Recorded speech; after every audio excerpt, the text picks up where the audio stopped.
अधिक मास की एकादशी शुक्ल पक्ष की एकादशी को पद्मिनी एकादशी कहते हैं, अर्थात अधिक मास को लोंद का महीना भी कहा जाता है। धर्मराज युधिष्ठिर बोले, हे भगवान, अब आप लोंद मास के शुक्ल पक्ष की एकादशी के बारे में बतलाइए। उस एकादशी का क्या नाम है अतः इसके व्रत की विधि क्या है, सो विधि पूर्वक कहिए। श्री कृष्ण बोले, हे कृष्ण, अधिक लोंद मास की एकादशी जो अनेक पुण्यों को देने वाली है उसका नाम पद्मिनी है। इस एकादशी के व्रत से मनुष्य विष्णु लोक को जाता है। हे राजन, इस एकादशी को मैंने सबसे प्रथम नारद जी से कहा था। पद्मिनी एकादशी अनेक पापों को नष्ट करने वाली तथा मुक्ति और भुक्ति प्रदान करने वाली है। अब मैं तुमसे एकादशी की विधि पुनः कहता हूँ, आप ध्यान पूर्वक श्रवण कीजिए। दशमी के दिन व्रत को शुरू करना चाहिए और कांसे के पात्र में भोजन मांस, मसूर, चना, कोंदो, शहद, साग तथा प्राय अन्न दशमी के दिन नहीं खाना चाहिए। इस दिन हविष्य भोजन करना चाहिए और नमक भी नहीं खाना चाहिए। रात्रि को भूमि का पर शयन करना चाहिए। ब्रह्मचर्य का पालन करना चाहिए। एकादशी के दिन प्रातःकाल उठकर नित्य क्रिया से निर्वृत्त होकर दातुन करनी चाहिए और 12 कुल्ला करके पुण्य क्षेत्र में स्नान करने चला जाना चाहिए। पुनः विधि पूर्वक स्नान करना चाहिए। स्नान करने से प्रथम शरीर में मिट्टी लगाते हुए उसी से प्रार्थना करनी चाहिए कि हे मृत्तिके, तुमको भगवान के सतबाहु रूप धारण करके निकाला है और कश्यप जी ने तुमको मंत्रों से पूजा है, इसलिए तुम मुझ भगवान की पूजा करने के लिए शुद्ध बना दो। समस्त औषधों को पैदा करने वाली गौ के पीठ में स्थित रहने वाली पृथ्वी को पवित्र करने वाली तुम मुझे शुद्ध करो। तुम मेरे शरीर को छूकर मुझे पवित्र करो। हे शंख चक्र गदाधारी देवों के देवक जगन्नाथ जी, आप मुझे स्नान के लिए आज्ञा दीजिए। उसके उपरांत वरुण मंत्र का जप करके स्नान करना चाहिए। पवित्र तीर्थों के अभाव में उनका स्मरण करते हुए किसी भी तालाब में स्नान कर लेना चाहिए। स्नान करने के पश्चात स्वच्छ वस्त्रों को धारण करके संध्या तर्पण करके मंदिर में जाकर भगवान विष्णु की पूजा करनी चाहिए। स्वर्ण की राधा सहित श्री कृष्ण भगवान की प्रतिमा और पार्वती सहित महादेव जी की प्रतिमा बनाकर पूजन करना चाहिए। धान्य के ऊपर मिट्टी या तांबे का घड़ा रखना चाहिए। उस घड़े को वस्त्र तथा गंध आदि से अलंकृत करके उसके मुंह पर तांबे, चांदी या सोने का पात्र रखना चाहिए। उस पात्र पर भगवान की प्रतिमा रखकर धूप, दीप, नैवेद्य, पुष्प, केशर, चंदन आदि से उनकी पूजा करनी चाहिए। उसके उपरांत भगवान के सम्मुख नृत्य गान आदि करें। उस दिन पतित और रजस्वला स्त्री को स्पर्श नहीं करना चाहिए। उस दिन असत्य नहीं बोलना चाहिए। गुरु तथा ब्राह्मणों की निंदा नहीं करनी चाहिए।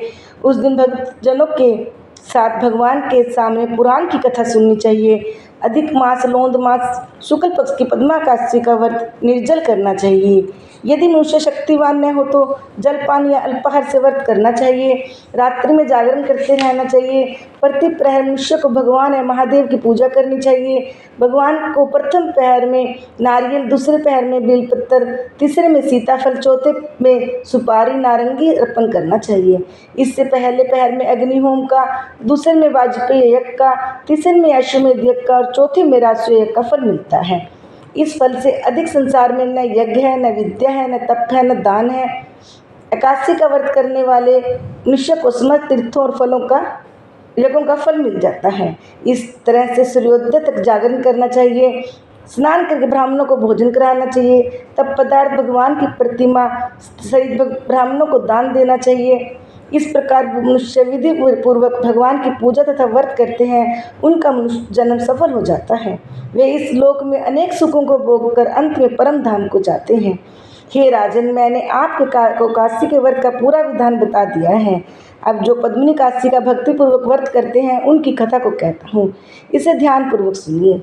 यह सुंदर कथा पुलस्त्य जी ने नारद जी से कही थी। एक समय कार्तवीर्य ने रावण को कारागार में बंद रखा था। उसको पुलस्त्य जी ने कार्तवीर्य से विनय करके छुड़वाया। इस घटना को सुनकर नारद जी ने पुलस्त्य जी से पूछा, हे महाराज, उस महाबलशाली रावण को जिस समस्त देवताओं सहित देवराज इंद्र को जीत लिया, उस कार्तवीर्य ने किस प्रकार जीता, सो आप मुझे समझाइए। इस पर पुलस्त्य जी बोले, हे नारद, आप पहले कार्तवीर्य की उत्पत्ति की कथा सुनिए।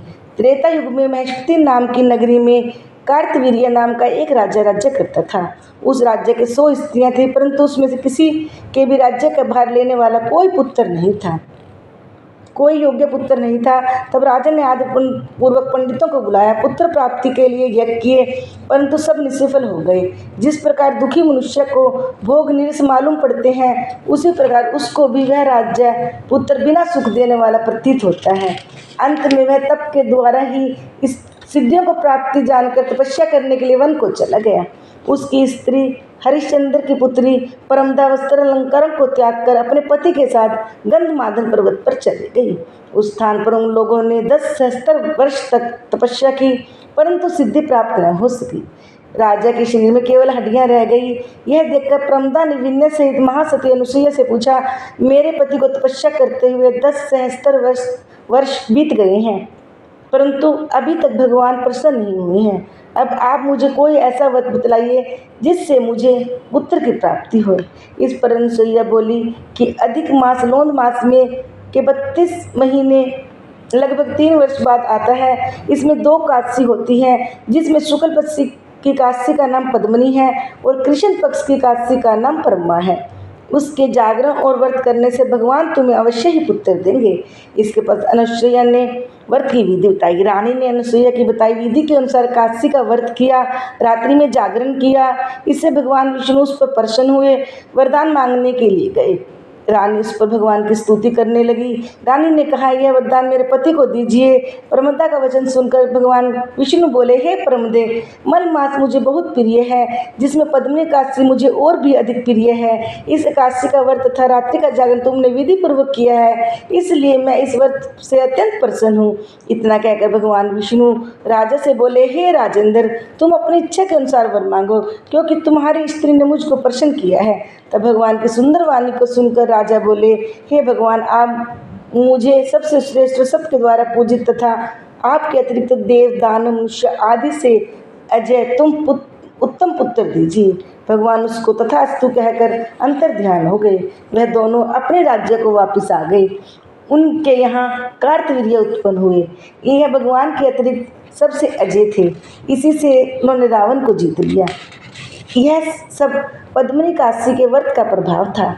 नारद जी से इतना कहकर पुलस्त्य जी ऋषि वहाँ से चले गए। भगवान बोले कि हे धर्मराज, यह मैंने अधिक मास के शुक्ल पक्ष की एकादशी का व्रत कहा है। जो मनुष्य इस व्रत को करता है वह विष्णु लोक को जाता है।